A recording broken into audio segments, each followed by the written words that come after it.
Hi, I'm Dr. Jackie Kickish, a physical therapist specializing in women's health and fitness postpartum. And in this video today, we are talking all about diastasis recti, also known as an abdominal separation. Now, before I show you how to self-check for this at home, let's first go over a couple things.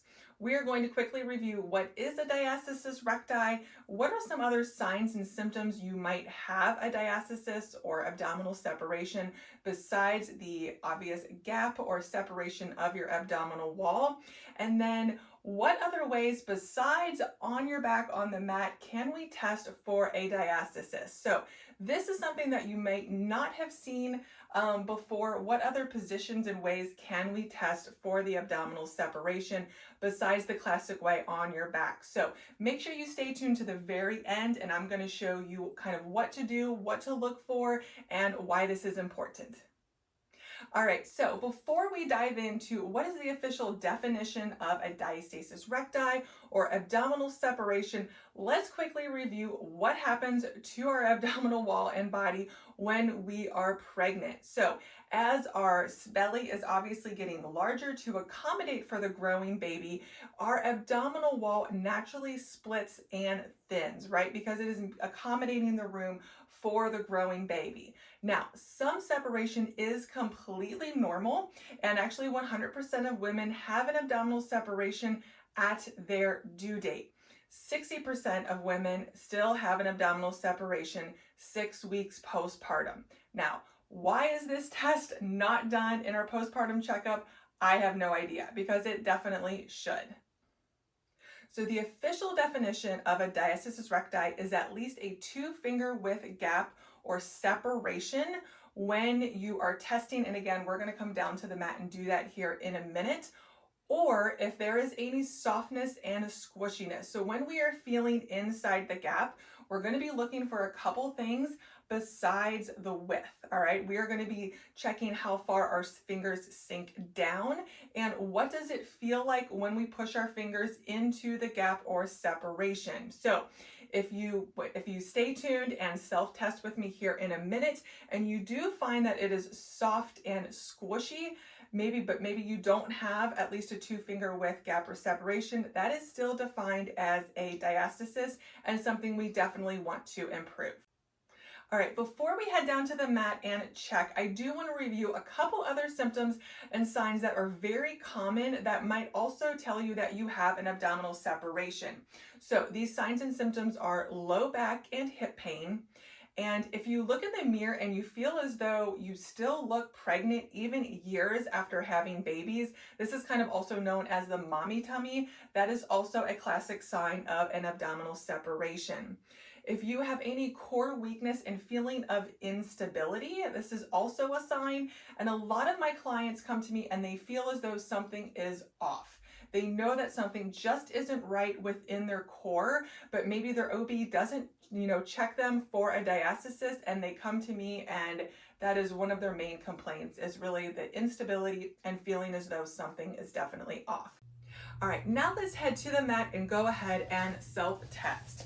So we're gonna come down onto our side and then roll onto our back.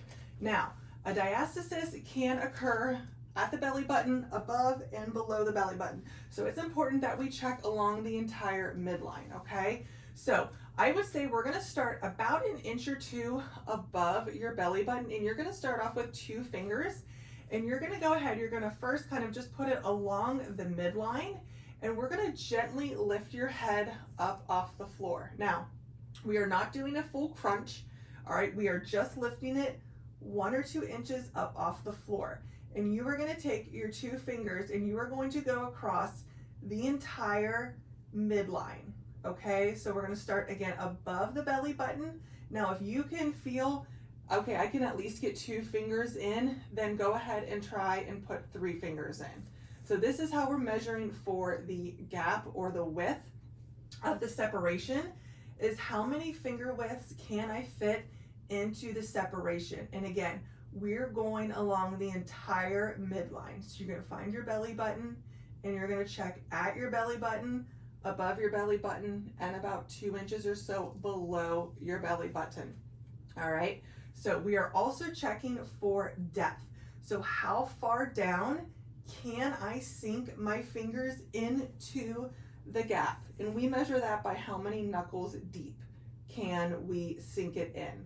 And then what you can do, let's say you do 1 knuckle deep, you can measure that with a tape measure to see how many millimeters exactly the depth of the separation is. All right, now the ultrasound is the gold standard for testing diastasis. So this is an estimated measurement when we're doing it with our fingers. All right, just important to point that out. All right, so again, we're feeling for depth, width, and what does it feel like when you're pushing down into the separation? Is it more soft and squishy, or is it more firm like a trampoline? We want it more firm like a trampoline.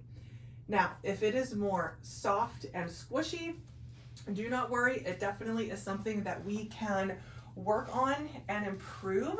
And make sure you grab my free 14-day exercise plan and diastasis recti healing guide, and this will definitely help you, understand diastasis a little bit more, what steps you can take to improve it and get you started on really doing the right type of exercises, because certain exercises that are placing too much pressure through your abdominal wall can make the abdominal separation worse. So please keep that in mind. All right, as promised, we are going to go over how to check for the diastasis in a couple other different positions and why this is important. So we're going to come onto our side, and we are going to not only check for the abdominal separation doing a side plank and then eventually a bear hover, but we also want to see what our abdominal wall looks like when we are applying a little bit more pressure to our abdominal wall. So I'm going to go ahead and just show you for an example of what the modified kind of side plank looks like. And then we're going to go back down. Now you're going to go ahead and again, you're going to put your 2 fingers along the midline here, and we're going to inhale, exhale. As we exhale, again, you're going to come on up and you're just going to go along the midline. Now, this is also a great exercise, as well as the next one we're going to do, for you to record yourself and see what your abdominal wall looks like when you're applying a little bit more pressure with this side plank and the bear hover. So do you have any doming or coning? Does the separation at all change? Or what it feels like inside the separation, does that change when you're doing the modified side plank versus this position here on our hands and knees in bear hover? Now, this exercise here, this would be a great way to also test for the diastasis. However, you're going to need someone else to test for you because your hands and knees need to be on the ground. But we're generating a little bit more pressure through our core and through our abdominal wall doing this exercise, but this also would be a great position to record yourself, see what your abdominal wall looks like, and make sure there's no bulging, doming, or coning of your abdomen, and again, have the therapist check for your diastasis recti in multiple different positions. Thank you so much for joining me in this video. If you did self-test for a diastasis, please let me know below in the comment section. I would love to hear from you. Let me know what your measurements were and how I can help serve you. Thank you so much for joining me. Hit the like and subscribe button so that you don't miss out on other great content like this, and I can't wait to see you in the next video.